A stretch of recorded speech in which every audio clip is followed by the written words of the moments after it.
I am Robert Wallace. I'm a partner at Tallwave. We are a customer experience design company, and this is the third installment of our series called The Innovators. I want to introduce Clark Lagemann. He's the co-chief executive officer of Avidon. They have a new innovative behavioral change solution called Engagement RX that uses cognitive behavior training and technology to advance human connections and create lasting outcomes. And in fact, their mission statement is to change lives by fixing the engagement problem in healthcare. So we're very, and I've known Clark for several years, so I'm really proud and happy to get to talk to a great and growing entrepreneur with Clark. So welcome, Clark.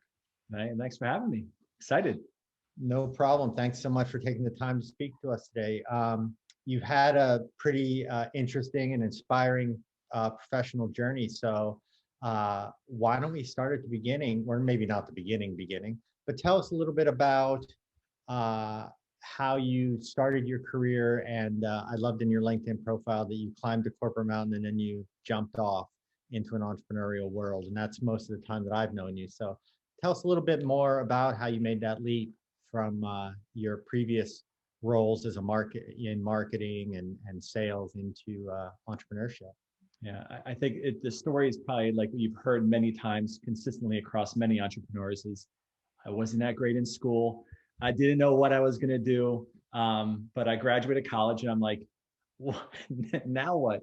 I lived close to New York City, so the idea to going on to Wall Street or in finance was prominent amongst most of my fellow graduates, my friends, but I was someone that could tell a pretty good story. And so I decided to go a different path into sales and just I said, I'll go a couple of years here and figure it out and come back and do something else.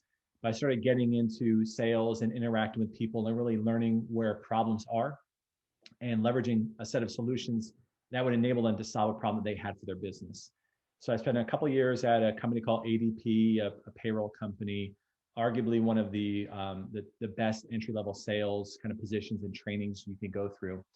And I really had a strong interest again in healthcare and transitioned into GlaxoSmithKline, helped that company launch a variety of pharmacologic agents, and then went into a medical device world where I was working directly with physicians and patients to impact their lives in a very meaningful way. And on that journey of, let's just call it 10 years or so doing that, I saw a lot of, you could call it inefficiencies or difficulties or challenges that weren't being solved. And you kind of heard my origin story. It was like, I liked sales because it helped a problem get fixed by a solution. And so many cases you have a bag you could pull out. Here's the solution that fits for you, Robert. Here's the solution that fits for you, Clark. But if you don't see the solution ever being built, you can either say, well, I don't have a solution for that, or you can say, I'm going to build it myself. I decided to build it myself. Yeah. Yeah. I've seen a fair amount of entrepreneurs in my career, and they come typically from they're either great salespeople or great product people. And sometimes they're both. And sometimes the best ones are able to, wherever they started, they're able to be that translation layer, which is sort of what you're saying, between hearing what the market needs and being able to translate that into something that people want and will pay for and those type of things. So that's pretty fascinating. Are there any, gosh, we could probably have a whole show on this, but what challenges or lessons would you say as you built your own company, especially in healthcare? Are there any primary lessons that you think that you've come away with? There are an infinite number of problems to solve. Yeah. There's no shortage of challenges. You think about how much we spend from a GDP perspective on healthcare. Yeah. How are the aging population being addressed and being treated? So I would say there's no limitation of where you can go and solve something, but ultimately it comes down to, can you solve it quick enough with the budget you have? I mean, many people have this idea of they want to have the beautiful house, corner lot, multiple acres of land, in-ground pool, but they have a budget for none of that. So how do you eventually earn and get the right to build that house you've always dreamed of? It's by solving these kind of micro problems that ultimately become macro solutions, and that can be deployed across, large scale populations. Yeah. How would you articulate the biggest problems specifically in healthcare today? Yeah, so this was my aha moment and kind of where we changed the direction of our business in a very meaningful way. So forever, And my origin story to starting my own business was I was in an operating room at a very prominent New York City hospital system, and I was helping a surgeon do a case, so basically surgery. And the person we were doing this case on was there only because they weren't taking care of themselves. And my moment of sitting in the OR, wearing my scrubs, wearing my mask, watching this person go through this procedure and saying, I can't believe he just didn't do X, Y, and Z. And if he did X, Y, and Z, he wouldn't be here today. Yeah. And I became so frustrated that people weren't treating the health and wellness of themselves. And I saw there was this huge opportunity to say, can we flip it and say, let's help these people get healthier? So that was my kind of origin story of like, I'm going to build a business to help these people get healthier. So 6+ years into running the business, and this happened about a year ago, prior to COVID, prior to this incredible change and shift of landscape, I had an aha moment that this whole time I was trying to fix people and help them get healthier, but really that's a byproduct of what we're really solving, which is how do you get someone engaged around health? How do you get someone to enroll, to participate, and to complete a set of activities that will change either their health or their life? So all of our attention went into solving that problem of engagement. So that is the problem that is, we think, is the biggest problem in healthcare today. It's well said, and it's fascinating that you have those. A lot of people just have those aha moments in their everyday lives, and those solutions are sitting out there, and it just takes the right people with the right teams to go put them together. So, tell us about Avidon, the company. Well, I'll let you tell it, but the company merged two other smaller companies in the past year and a half or so. Tell us a little bit more about the company and what you guys are doing, and how it's a very human-centered mission, and I'd love to hear more about that. Yeah, our belief is healthcare is driven through human connection, but the problem with human connection is it's typically very expensive. So in a perfect world, I have a doctor, a nutritionist, a personal trainer living with me, and tell me what I should and shouldn't eat, and tell me how to work out, and making sure I get my vaccinations and take my vitamins. But that's completely unscalable and not realistic for most normal people.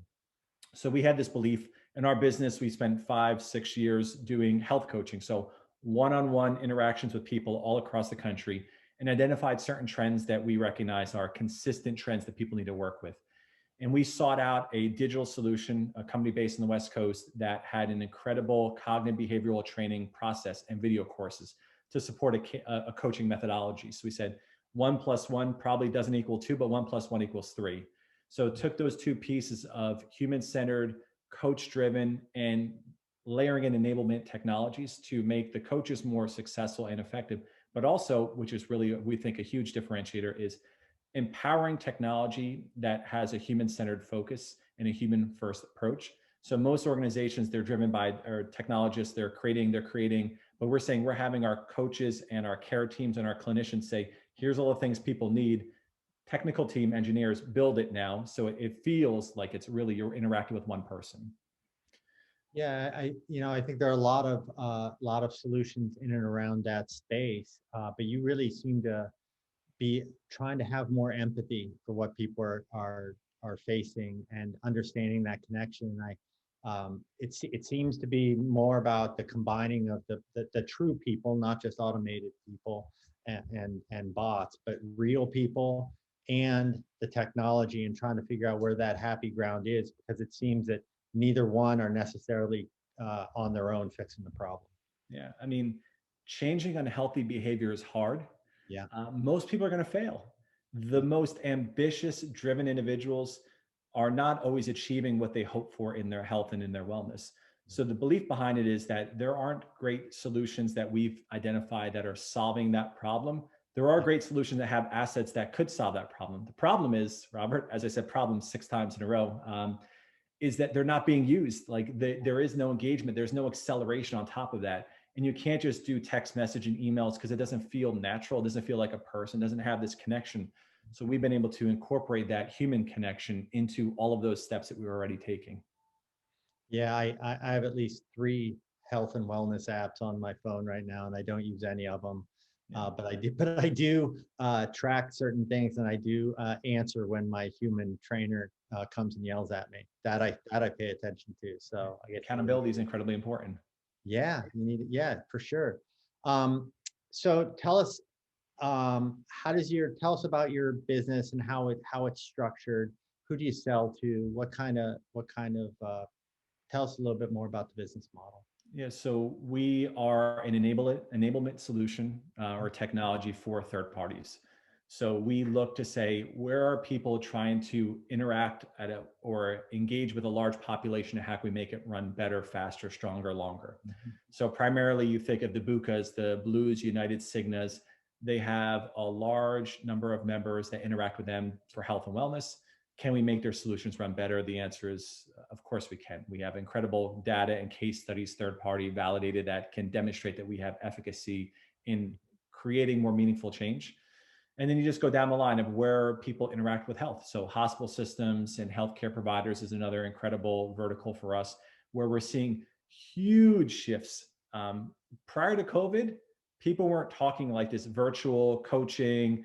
How do you make engagement in people's homes and their communities? They were doing it a little bit, but COVID happened. And it's like the whole world shifted, and people, the expectations of us as a consumer consuming healthcare are a lot different than they were a year ago. You're not waiting for your doctor for 45 minutes. You're expecting things to be delivered to your house. You're expecting things to be easy and simple. So we believe in primarily healthcare, and you know this, Robert, from your experience, they're slower to implement newer technologies. Yeah. So we believe that we can help them, give them just a little bit more of speed to that market, to solving the problem, especially because consumers are expecting it right now. Mm. It's fascinating. I think a larger trend, I'll diverge here for a minute. In many ways, e-commerce, a lot of the things that have happened in e-commerce over the last 12 months, really everyone knew that's where things were headed. It just pushed everything, COVID and whatnot, pushed everything forward 5 years. I think there are some things in the healthcare world that happened as well, around telehealth. Telehealth was a thing for sure, but now I think it's been pushed forward 5 years, and here we stand, and that plays very well for Avidon. I actually heard the other day, Mirror, the fitness device, whatever you want to call it. It looks like a big mirror on your wall, bought by Lululemon. They're now thinking about having that be the portal for telehealth. I don't know if you heard that, but that's pretty cool. And that's an example, though, of how the whole thing got disrupted right under our noses, and it bodes well for that kind of integrated approach that you have. Yeah. Well, think about again, problems, going back to the problem. So think about a huge problem right now that that's across every state. It doesn't have any empathy for your social economic class: substance abuse. People are addicted to pain pills. They're addicted to different substances. They're having a difficult time going to their traditional therapies and treatments because they're not in those same environments anymore. So we said, well, this is a tremendous opportunity for us to leverage what we've learned and throw it against a big problem that many Americans across the country and healthcare systems and communities are suffering from: substance abuse disorder, or substance use disorder, more accurately called. So we built out a program to solve that, because we acknowledge that there is this idea that people aren't going to be able to get the treatment that they ever had before in the past. And now we're doing something where they can get it 24/7, within minutes, be interacting with an experience that can change their life and help them get off of or stay off of those abuses and those different substances they were on. How are you? Obviously, you're fairly early on, but how are you thinking about the customer experience? So you've described a really different and potentially much more effective way of doing things for the patient, and therefore maybe the businesses that you call on. But how are you thinking about how the customer experience is being? Is it being effective? Are you guys being effective? Are there any metrics that you specifically look at? Yeah. So going back to engagement. So can we increase the interaction, the completion rate of certain predetermined clinical paths or clinical protocols? And we've been doing this. So while we are a fresh face in the industry, we have a tremendous amount of experience. 4 million lives we're working with right now, hundreds of thousands of interactive coaching sessions. So everything we've built has been built on the problems and pain point that we were trying to solve for ourselves. And now we're saying we can package this whole thing up and give it to another organization and say, we know you have these problems too. Take this box and open it, and it will give you all of the tools you need to be successful engaging with your own populations. Yeah. Um, that's interesting. So tell us about how the product actually works. I'd love to hear more about um, how the pieces interact, what a customer might go through, and some of the elements of how it interacts with the technology, with other people, with the content, those type of things. Yeah, so almost always someone has a solution. They have something they worked on, they have something they've built, they have something that's sitting on the shelf behind them that they want to use, they don't know how to. So we built our solution to fit into their solutions. So robust APIs, webhooks, documentation, so people can take our solution and bring it right into their universe and environment. So the end user would never know it's us. So that's one, which is incredibly important. For those that don't have a solution, we say, well, we'll give you something that's white label. So again, the client, the end user will never know that we're there. They're just running with this solution. So we give them all of that at their fingertips with a few clicks. From the end user's perspective, this is where it becomes very fun and very interesting. Is the greatest solutions in the world only work if you use them, you know about them, you're engaged with them. So we kind of a repeated theme over and over. So we built out what we call a recruitment phase. So most solutions start with the person actually on your product. That's like step 5. Like you don't just download an app and put in your information and you get, no, that's a crazy talk, man. Like, no, you had to have a moment, a life event, a motivation to get signed up. Yeah. Now, once you're there, then everything happens. So our magic starts when we try to get you interacted. We say, we're going to educate you. We're going to engage with you. So we look at zip codes of where people are. We have data to support different personality types of those zip codes. So we look at one of 5 different personality types that you'll most likely have if you live in a certain zip code. And we start to create a messaging strategy to get you onto our system, onto our solution.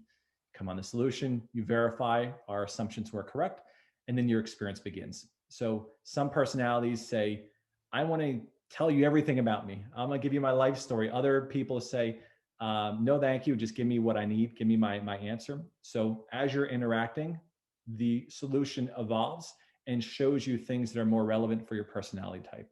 And then you're in there and then it gets exciting. Then it's like we're dancing then at that point.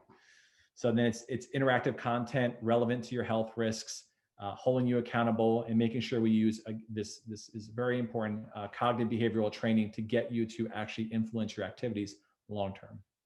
I think that's really when I'm thinking about this, I think that's really smart. When I think about customer experiences, I use the term persona, but what personas really are is an amalgamation of behaviors. And what you're saying is you're trying to think about what behavior types and what personality types lead to certain behaviors, and then build the product around it, or at least form the pieces of the product that that person needs. I think that's really interesting. Yeah, and think about the search engine. There's 5 generations in the workforce right now. Whoa. How are you going to, it's crazy. That's the truth. It's 5. It's insane. So I'm in the top half of that, which is really depressing. Really bumming me out. You think of, someone in their 60s, mid 60s working and someone in their early 20s working. Do you think they want the same solution? No. Absolutely not. But yet the idea behind it is let's build something that fits for all people. So our solution is focused on the individual, not the condition, but the individual. So their personality, their interactions, their learning style, which we haven't even talked about, but how people learn is different. So you may want to consume something. It takes you 7 minutes to read through something. I may want to read something or consume video content. It's how do we serve that up to you that's relevant and timely? Gosh, it's really innovative what you're talking about. Do you I have more of a philosophical question. When you define innovation, do you think it needs to be disruptive as a prerequisite, or can it just be innovative within a little much finer subset? Do you have any thoughts on that? I think when you hear the word innovation, it's sexy and people want to like slam down innovation and just be like, that's me. Like, look at what I can do. But innovation happens every day. I look at my daughter, she's 2 years old. She's innovating. She's telling me what she wants. So it doesn't need to be so disruptive that changes the world, but it changed her world. So for me, if I can innovate on something that makes a meaningful change for one of my employees or for a person that's consuming our product, that to me it could change their life. because it's just a small change for them, but ultimately amounts to something very large for themselves because it's so incredibly needed for their own personal experience or personal beliefs. Oh man, that's a great answer. Do you see any where do you have any ideas about like innovative ideas that you think, like if you were to cast your eyes forward into 2021, maybe 2022, or even maybe 5 years out, where from you're a technology person, you're also a healthcare person. Do you see any larger trends that you think are moving one way or the other? Yeah, well, I think of the acceleration of everything virtual and remote that happened with COVID, which was really incredible. So where I thought the market was, as you touched on, it basically got sped up by 3 years, 5 years potentially. Yeah. So where I thought we were going to be going, we're almost there now, and which is kind of crazy because I only was thinking as an entrepreneur, you look at what am I going to do tomorrow? What am I going to do in a month from now? What am I going to do in a year, 3, 5? You're not looking 20 years out. That's just not realistic. So where I think we are going is kind of almost where I see coming at me right now, which is leveraging this highly personalized approach to interact with people in their homes at a very convenient time that they desire versus forcing people to get in their cars, to wait into a building, a typical brick and mortar with a dozen other people waiting. You don't get seen on time. The experience is not great. It's not a consumer experience. It's like you're going to take this experience whether you like it or not because you have to. Right. Now it's a different way. It's kind of making it more interactive and more compelling. It's gosh, I hadn't thought about this before until you said that. So a lot of startups, they're tracking ahead of the trend, and in a lot of cases they have to either hope they can pull the market with them or hope the market catches up by the time they can, and that those two things hit each other while the company stays alive, frankly. So you were doing that, but all of a sudden it just went like it just went right like this, and now you're standing here going, we have a perfect solution right for the time. Yeah. And that's so, it's fascinating and rare.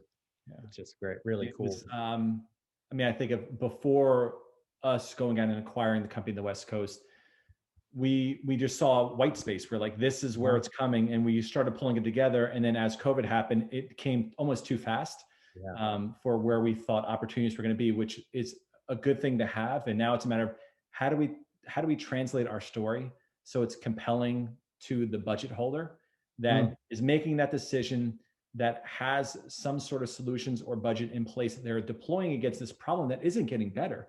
Like people are not reversing the curve in healthcare. Healthcare costs are going up every year. It's crazy. It's insane. But yet we're doing the same thing over and over and over again with a different skin, maybe a different smell, a different taste, but it's the same general solution. So we say, let's take that solution and let's make it a hell of a lot better. Right. I mean, stay healthier. There's the first answer, right? Do your I'll best. take that. Yes, I'll take that, please. Do your best. That'll help a lot of the healthcare issues. Everyone can stay healthier. So, okay, we have about 5 minutes left. I want to switch to a personal question, sort of, for a fun fact. Our crack research team dug up that you're a 3-time Ironman. Is that correct? I've suffered those hours on the course. Yes, I am. Yes. Holy moly! So I bet you, my guess is that what you learned during those Ironman men have helped you in your professional, how you approach your professional work. Is that a fair statement? It is. I mean, to get to that starting line, it was the amount of work you had to do. So people think of the overnight success as an entrepreneur, but you only see the final product. So it was 8 months for my first Ironman of training to get there. And it forced me to cut out noise. And when I started training for it, I cut out social media. Like I just disappeared because my primary focus, as you are when you're running a business, is to make sure this damn thing gets to the starting line, not even the finish line, to the starting line. And when you got to the starting line, you go on this race, the cannon goes off, and you realize there's a whole community of people there that want you to get to the finish line. So just like as an entrepreneur, as I'm seeing right now, there's a whole community, yourself including, that want to see us get to the finish line. And finish line for me can be different than someone else's finish line. But the idea is that we rally behind our entrepreneurs. The people want to see them do really well, but you have to earn the right to get to the starting line. You sure as hell are not going to just go and do it without thinking about it. You have to earn the right to get to that starting line. And that to me was like my wow moment. I love that. And also there's a mental stamina to entrepreneurship. I've heard it described different ways. I think Seth Godin calls it the dip. I mean, a lot of those overnight successes you mentioned, and people think about the unicorns. Yeah. Those unicorns are 10 years old, Yeah. everybody. Like, Yeah. and those first 7 or 8 years were really difficult Brutal. Yeah. during that time. But no one really remembers those first that first half of the process Yeah. before they became such a wild success. I remember when I ran across the finish line at my last Ironman, and it was 15 and a half hours on the course. I was exhausted in Santa Rosa, California. Ran across as I'm coming up to the finish line. I'm not having a good day. I don't feel well. I was telling my wife and family and friends that were there, I'm sure as hell never gonna do this again. No way, I'm done. I'm exhausted, crazy, stupid. What was I thinking? The next day, we're in wine country. We're having a couple glasses of wine, celebrating. I'm like, I should think about, I'm going to do this next year. And she's like, you just told me that, what you said you're never going to do it. And what you just said is so true. You forget the pain that got you there. But it was painful to get there. But I have a desire, you know, just like to do this, to run this business. You have a desire you see a problem, you go to solve it. If you don't have the solution, you keep working on it to change. Yeah, and it isn't about the money. It isn't about I mean, it is, but it isn't. It isn't about finishing, although it is. It's about just like like really doing what's necessary to see if you can make this happen. Yeah. And that's really awesome. Yeah, I was gonna say you did. What's that? I was to say, just how often in life do we have times like that? I mean, we have a finite amount of time to be here. And for the things I've done, which it's great, there's so much more I want to do and achieve. And I need to force myself to do it because it's easy. A week goes by like that, and you don't realize what you've done and what you've achieved to help either make yourself better, your family better, or your community better.